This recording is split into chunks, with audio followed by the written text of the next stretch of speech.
ธรรมคุณทูลวางไว้กลางใจเพื่อช่วยฮือหูทั่วถึงชั่วดี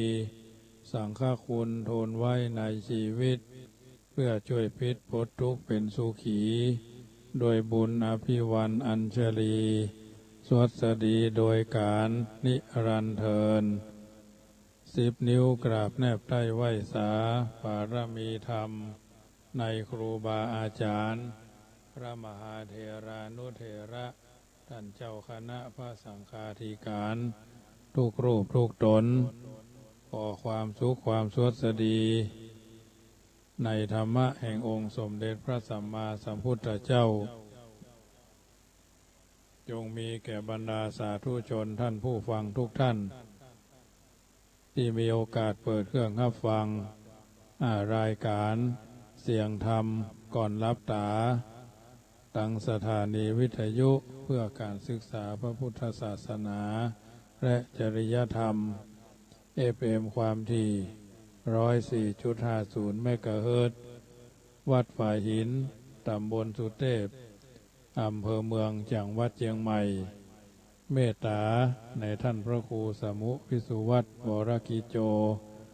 ท่านเจ้าอาวาสและท่านผู้อำนวยการสถานีวิทยุแห่งนี้น้อมเกณฑ์เวรถวายเวลาเพื่อธรรมภาพพระมหาประสิทธรรมาภินันโทเจ้าอาวาสวัดจังกำตำบลมะกอกอำเภอป่าซางจังหวัดลำพูน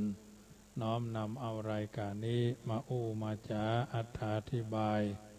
ประคับประคองฉลองศรัทธาเพิ่มพูนบุญญาราศีส่วนแห่งธรรมัสวนานิสงส์บุญเกิดจากการฟังน้ำฟังธรรมประจำเมื่อค่ำยามแรงเมื่อค่ำยามคืนของทุกวันวันเสาร์วันอาทิตย์วันจันทร์วันอังคารวันพุธวันพฤหัสก็จูจอดลอดถึงวันพฤหัสบดีที่5 เดือนสิงหาคมพุทธศักราช 2564 ก็วันนี้ก็ได้พระการดังเช่นเคยเพราะน้ำธรรมคำสอนส่วนนี้ก็จะได้น้อมนำเอาสารธรรมคำสอนคติธรรมคำกลอนมาเป็นปฏิพรให้บรรดาญาติโยมสาธุชนที่อยู่ต่างบ้านอยู่ท่าดาฟังน้อมนำเอารายการนี้มาเป็นปฏิธรรมสองทางในการดำเนินชีวิตของทุกคนทุกท่านเพราะท่านทั้งหลายมีพระพุทธเจ้าเป็นผู้นำมีพระสัทธรรมเป็นแผนที่มีพระอริยสงฆ์เป็นผู้ชี้ตัวเฮาคือแหล่งแห่งการทำดีและก็ทำชั่วดีชั่วอยู่ที่ตัวเฮาทำสูงต่ำอยู่ที่เฮาทำตัว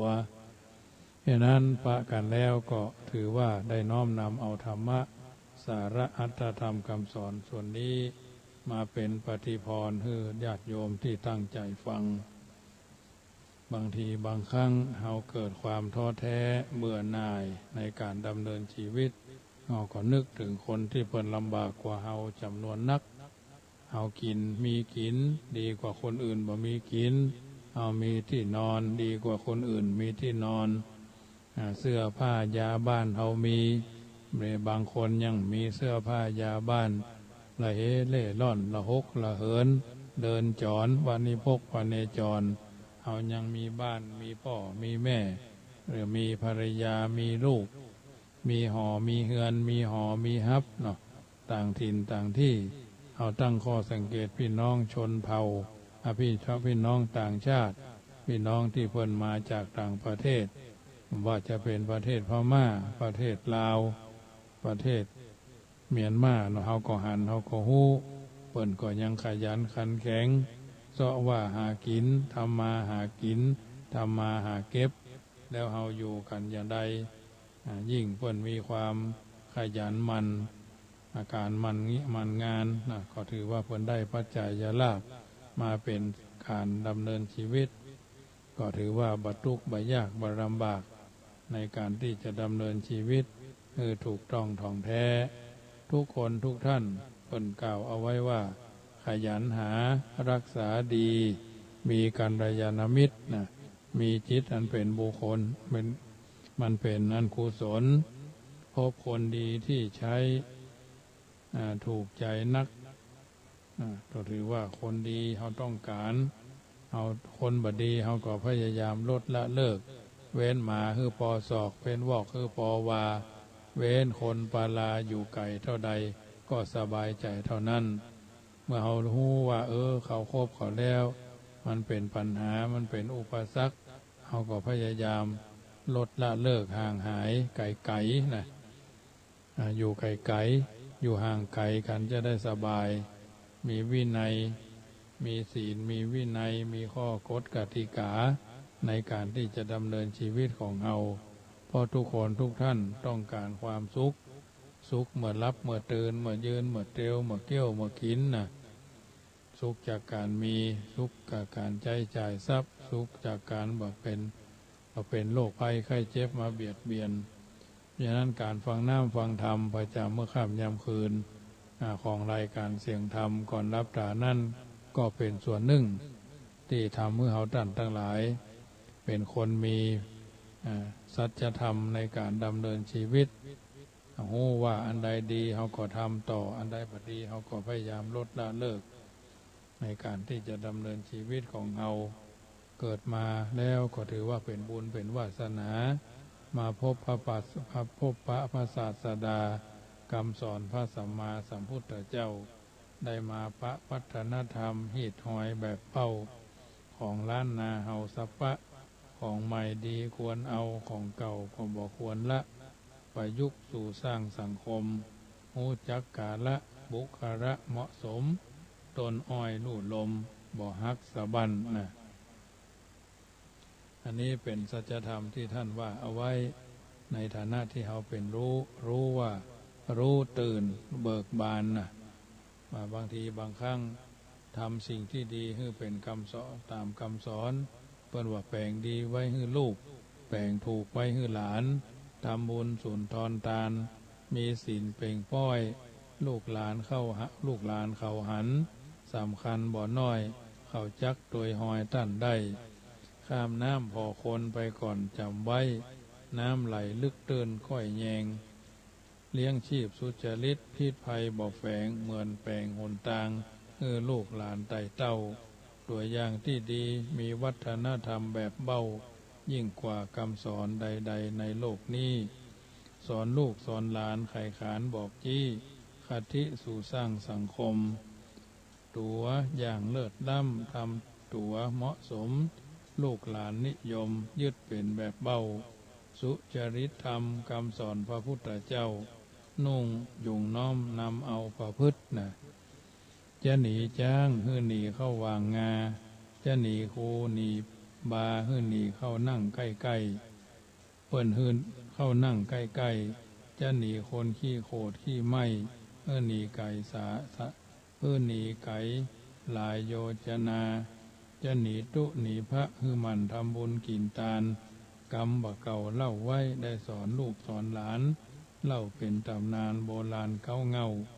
อดได้เป็นยามีปัญญาเนื้อเจ้าจักสุขสบายเมื่อซ้อยมีเงินมีคำเต็มถุงบ่น้อยบ่เต้ามีหั่นปัญญาเพิ่งปูมิ้นยังบินเสาะหาเกสรมนทาน้ำหวานดอกซ้อยหลานเป็นวัยเยาว์มันเล่าเรียนถ้อยวิชาเลิศลอยอ่านนับตกปางไปลูนจะกลายเป็นทรัพย์บ่อับจนได้เงินตรารับเด็กลูกเจ้าเป็นเจ้าปัญญารับเจ้าลูกขวายนาเป็นขี้ข่าเท่าเป็นขี้ข่าเท่าอันนี้ท่านผู้รู้กล่าวเอาไว้ขอค้อนไกเอาเป็นนิทัศนะสอนจิตสกิจใจกับบรรดาสาธุชนท่านผู้เป็นบัณฑิตชนคนผู้รู้ทุกคนทุกท่านวันนี้ก็เช่นเดียวกันก็จะได้น้อมนำเอาธรรมะอันเป็นสัจธรรมมามาจาให้ญาติโยมได้ฟังว่าเฮานั่นได้ฟังน้ำฟังธรรมแล้วจะได้เป็นอาหารใจก่อนจะเข้าสู่นิทานในค่ำคืนนี้ว่าสิ่งต่างๆเหล่านี้เฮาได้ฟังแล้วเป็นอาหารให้เฮาท่านทั้งหลายเข้าใจว่าสิ่งต่างๆเหล่านี้เป็นสิ่งที่ดี เป็นสิ่งที่เป็นมงคลเอาท่านทั้งหลายก็จะรู้ว่าสิ่งต่างๆเหล่านี้เป็นสัจธรรมที่บัณฑิตชนคนผู้รู้ท่านกล่าวเอาไว้ก่อนไกลว่าเป็นอาหารใจเพราะฉะนั้นถือว่าทุกๆคืนฟังธรรมะอันเป็นสาระอันเป็นอรรถะที่จะทำเมื่อเอาท่านทั้งหลายนำไปพิจารณาปรับใจในการดำเนินชีวิตว่ามีที่ไปที่มาอย่างไรเรื่องสุวชาดกกล่าวไว้ในธรรมบทภาคที่สองอปมาทวรรคเป็นเรื่องนิคมะวาสีติสเถระวัตถุว่าพระพุทธเจ้าทรงตำหนิภิกษุรูปหนึ่งที่ละทิ้งเสนาสนะอันเป็นที่สบายด้วยสาเหตุว่าบิณฑบาตลำบากจึงตัดจาดกนี้ความโดยย่อกล่าวเอาไว้ว่าภิกษุรูปหนึ่งบวชอยู่ที่วัดเชตวันห้ำเฮียนพระกรรมฐานจากพระพุทธเจ้าแล้วออกไปอาศัยอยู่ในป่าใกล้หมู่บ้านแห่งหนึ่งอยู่ชายแดนแคว้นโกศลชาวบ้านในหมู่บ้านนั้นช่วยกันสร้างเสนาสนะเป็นที่ได้เป็นที่ไปมาสะดวกพร้อมทั้งที่พักกลางวันที่พักกลางคืนถวายแล้วช่วยกันอุปถัมภ์เธอโดยเคารพผู้เจ้าตนนั่นก็ได้อยู่จำพรรษาอยู่ที่หั่น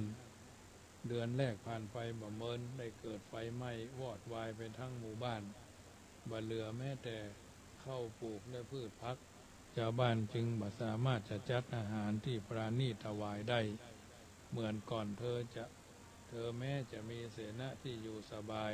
แต่ก็ลำบากด้วยอาหารจึงบ่สามารถบรรลุมรรคผลในอย่างใดคันออกพรรษาแล้วเธอก็กลับไปยังวัดเชตวัน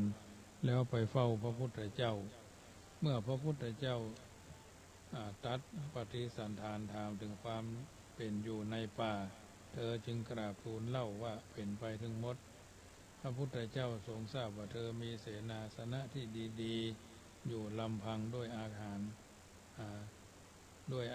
จึงกลับมา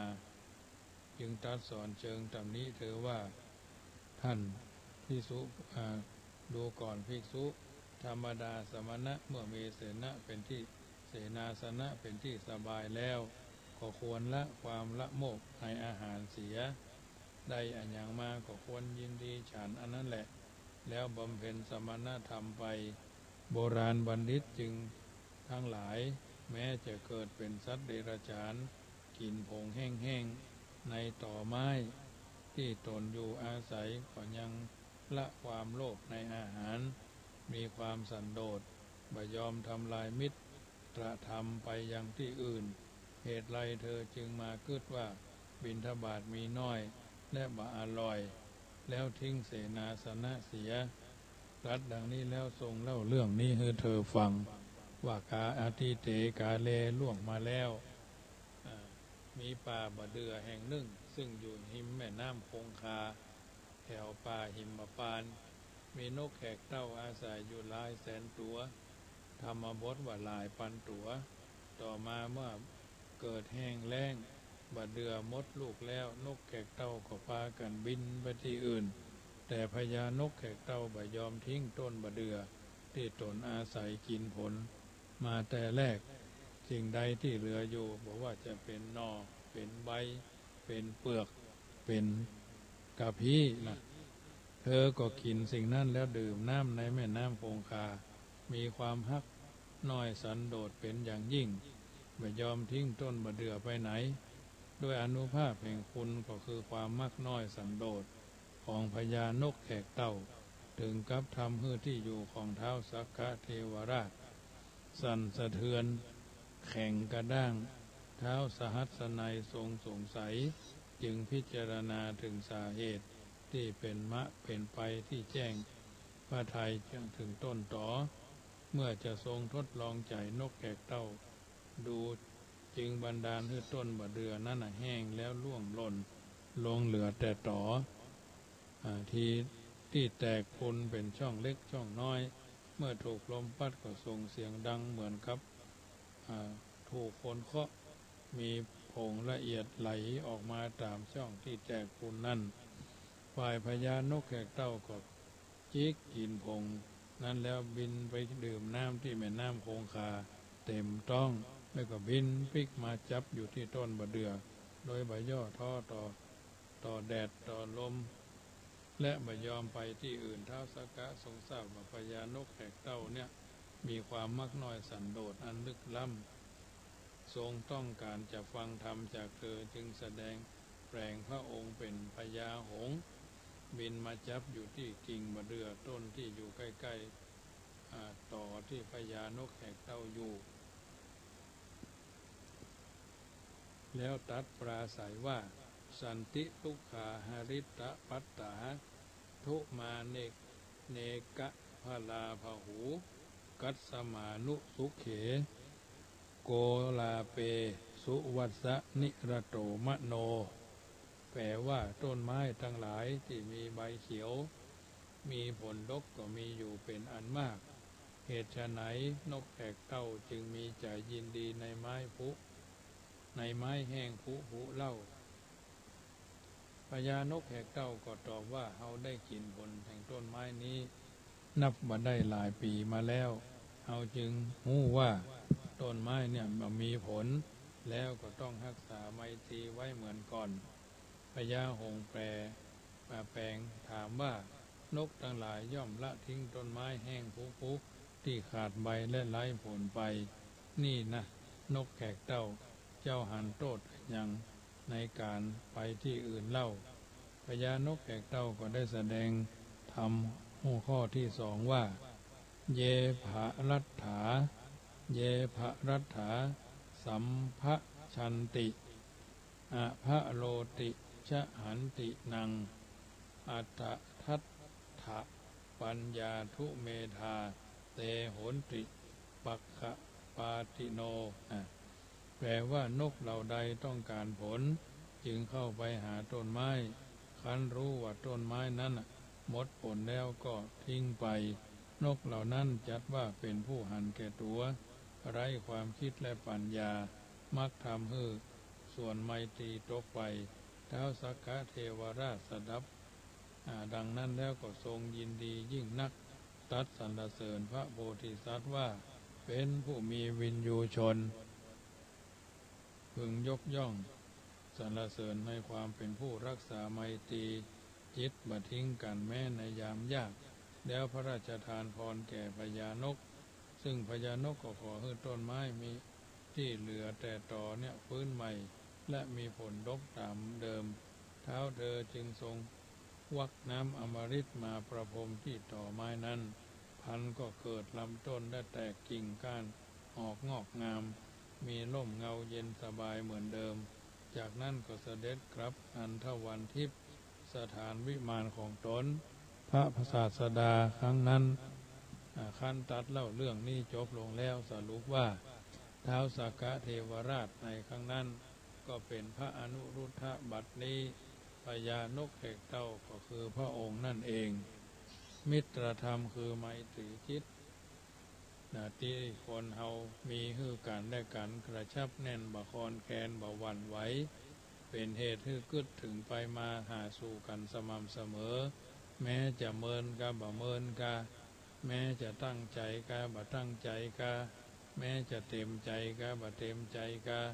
แม้จะถูกใจกะบ่ถูกใจกะแม้จะถูกนินทาแต่กะบ่ถูกนินทาแต่กะเป็นเหตุให้เกื้อกูลจุนเจือช่วยเหลือด้วยน้ำใสใจจริงด้วยน้ำใสใจแจ้งทุกข์ก็ทุกข์ด้วยกันสำราญก็สำราญด้วยกันเบิกบานก็เบิกบานด้วยกันแม้ว่าถูรูถูกังก็ถูรูถูกังด้วยกันน้ำเพชรที่ว่าใสๆอย่างสู้น้ำใจที่บริสุทธิ์บ่ได้ทางนี้ทางนั้นอย่างว่าคนเฮาอยู่ไปฟังไปบางเตื้อพอลำบากหายแซบเพื่อนถึงบอกเอาไว้กรรมเก่าสอนใจเดี๋ยวถ้าจบสาระจากชาดกนี้ก็จะเล่ากรรมพังเพยให้ฟังเมื่อฝ่ายหนึ่งเกิดลำบากเดือดร้อน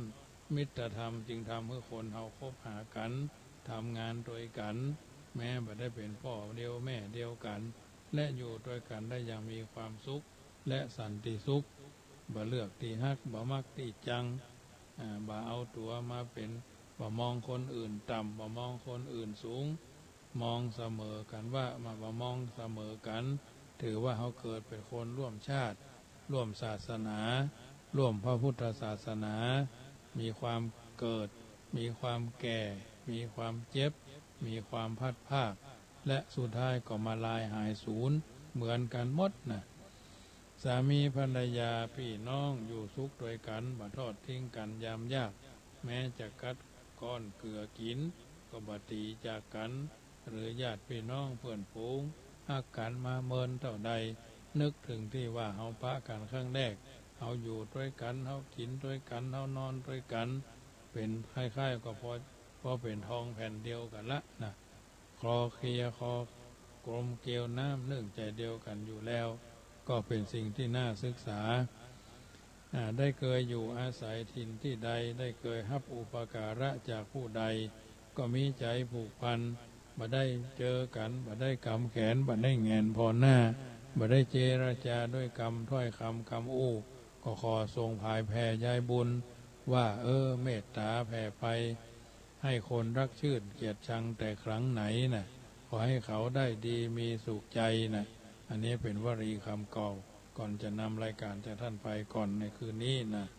เพราะฉะนั้นความผูกพันความใกล้ชิดเคยอาศัยถิ่นใดอุปการะผู้ใดเมื่อถิ่นนั้นผู้นั้นเฮือสิ่งต้องการบ่ได้แล้วหรือหมดประโยชน์แล้วก็ทอดทิ้งบ่แยแสบ่กึดถึงความหลังความหน้าผู้เช่นนั้นที่ว่าเป็นคนเห็นแก่ตัวเอาใจตัวว่าเบาปัญญาที่กึดเอาตัวรอดเฉพาะหน้าบ่กึดคือไกลกว่าหากตนเองต้องลำบากเพราะเขาหู้ว่าแล้วว่าตนเป็นคนขาดมิตรธรรมบ่มีน้ำใจหันแก่ได้หันแก่ตัวหันแก่กินและเพิ่งปาอาศัยบ่ได้ก็จะกลายเป็นคนหัวเดียวกระเทียมรีบไปในที่สุดคนมีมิตรธรรมบ่ทิ้งเพื่อนพวกพ้องบ่ทิ้งถิ่นที่อยู่อาศัยบ่ทิ้งอู่ที่เคยนอนบ่ทิ้งหมอนที่คือตักแม่ที่เคยหนุนและย่อมมีพลังภายในบันดาลให้มีผู้ชูชุบอุปถัมภ์ช่วยเหลือเมื่อคราวอับจนตนอยากถูกต้องท่องแท้อันเนี้ยญาติโยมสาธุชนท่านผู้ฟังทั้งหลายจึงนำมากล่าวอู้เอิ้นเจริญพรท่านสาธุชนฟังที่อยู่ทางบ้านฟังเป็นอาหารใจแต่กำพังเพยครูบาอาจารย์บัณฑิตผู้รู้ท่านจึงกล่าวเอาไว้เหมือนกันเกี่ยวกับคำพังเพยต่างๆเหล่านี้เปิ่นว่ากำพังเพยเปรียบเปยเอาไว้สมควรจักได้นำไปศึกษายิ่งเฮียนยิ่งหูยิ่งเกิดปัญญากำอุปมาเข้าท่าบ่น้อยหัวล้านได้หวีเขี้ยวเว้าได้อ้อยมันเหมือนไก่ได้พลอยแน่ไซของมีราคาแม้นว่าบ่ใจประโยชน์บ่ได้อยู่ดีพักกระถินข้างหัวบาทั่วบ่ฟักยาวข่าวปีบาทั่วยาวและบาทั่วปีพักกาดพักจีดีกับลาบซ่ายามฐานะดีมากมีหน้าป้าพี่น้องลุงอาพร้อมพักแต่ยามทุกข์จนแม่คนเกยฮักก็มักลบหน้าหนีไปเปิ่งพี่ก็เจ็บท้องเปิ่งน้องก็เจ็บใจเปิ่งเพื่อนคนใดไผก็บ่สู้ต้องกึดก่อนทำต้องทำก่อนอู้อย่าย่ำคำโคสอนไว้พื้อพอแหงแปลงพื้อพอใจไข้ก็พื้อได้เนาะพอนอนตัวอย่างดีนั่นมันดีกว่าสอนเนี่ยการเมื่อตอนดีกว่านอนท่าเมื่อเจ้าขี้ลายจักขี้เต้าจ้างเป็นของบ่ล่างควรทำการว่าจักลักลักจดจำลักเงินลักคำติดคอกเนื้อเจ้ายามหนุ่มตุกกายสบายยามเท่าเมื่อมีแหงเฮาหาไว้ขอนบ่มีเฮ็ดเก็บไซไผบอกกายใกล้ไปดูผู้เงินคนตุกเลือดจากหูเขียดเข้าปากงูยากนักจักได้พี่น้องมั่งมีบ่ดีเข้าใกล้ค่อยสร้างตัวไปอย่าละแป แปรจังเป็นมารยอมการเพราะยอมการเป็นพระจะนะตนได้เป็นดีบ่นับถือพระละไปถือผีแข่งขันมั่งมีเสียทีเมื่อล่าเสียทรัพย์เสียบ่เท่าเสียหน้ายิ่งเสียเวลาเสียนักของกินจะลำก็อยู่ที่คนมัก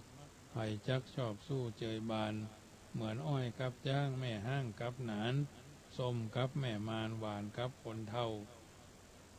ปิ้งจิ้นปิ้งปลาแมวเฝ้ามันกาบเอา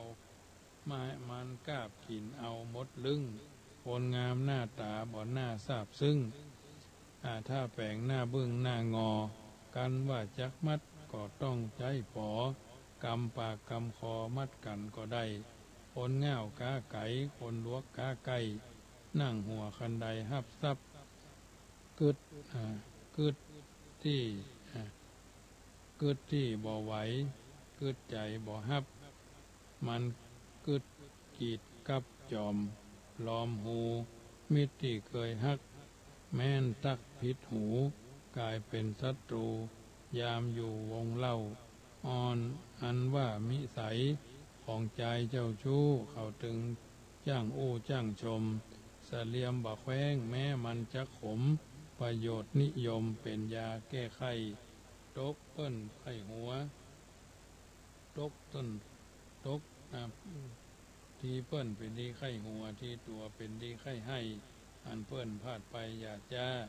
กันเขาเป็นไฟได้เป็นน้ำคอยลิน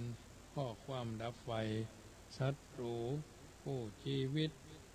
คือกังวลใจถ้าอยากมีใจเอาก็ต้องเอาตัวสู้อยู่โตบยังดีเป็นหนี้เงินกู้ทุกหล่อนนอนหูโกนไม้ข้าวนั้นนานำมาก้อนใกล้ถึงจักกล่าวได้จบลงทุกคนจงโชคดีเจ้านี้สู่การฟังก่อนและนายเอ๋ยค่ำคืนนี้อาตมาภาพก้อนไกลเอาเรื่องสาระอัตธรรมเรื่องชาดกที่เฮาท่านทั้งหลายมีมิตรจิตมิตรใจอยู่ใกล้อยู่ไกลก็ขอให้นำไปเป็นพิจารณาก่อนนำรายการจะท่านไปในค่ำคืนนี้จะไปลืมเนื้อเชิญร่วมทำบุญเป็นเจ้าภาพถวายผ้ากฐินทานเป็นมหาภารมี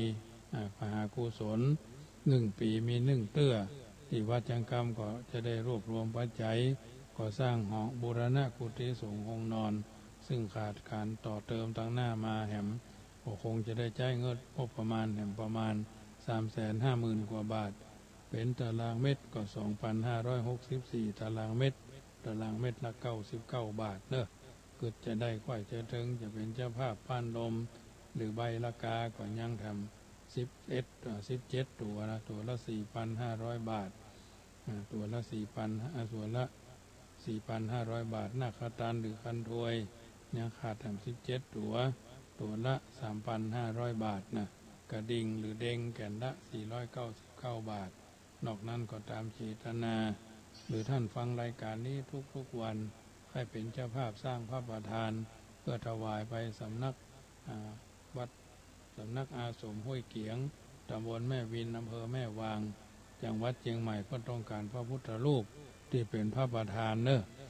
ทั้งพื้นกวงเนาะเป็นพระรูปทรงพระสิงห์หลวงสิงห์นึ่งนะผ้าสังฆทิเพื่อนจะอยู่สูง1 เดียวเท่านั้นโคหมัสสมินะเราเป็น1 ในโลกเราจะไม่กลับมาเกิดแล้วไอ้นะกรรมอุทานของเจ้าชายสิทธัตถะสมัยเพื่อนยังไม่ได้บรรพชาอุปสมบทเตื้อเพราะฉะนั้นไปจะเป็นเจ้าภาพสร้างพระเจ้าพระพุทธรูปประจำศาลาหรือลานวิหารของเพื่อนเนาะก็มูลค่า 50,000 ถึง100,000 บาทเนาะเป็นพระโลหะหน้าตักกว้างก็4 ศอกเขาเนี้ยสูงก็ประมาณก็คงเกือบ2 ศอกเนาะเอาไว้เป็นพระประธานประจำศาลาปฏิบัติธรรมของเพื่อนส่วนตัวหมู่นี่ก็โยมพ่อเชียงใหม่เพื่อนได้โทรศัพท์ทักทายเอาไว้ให้กินไข่ตาลขอน้อมเอิญเจริญพรเนอะแต่เจ้าโยมแม่ที่อยู่เชียงใหม่เพื่อนก็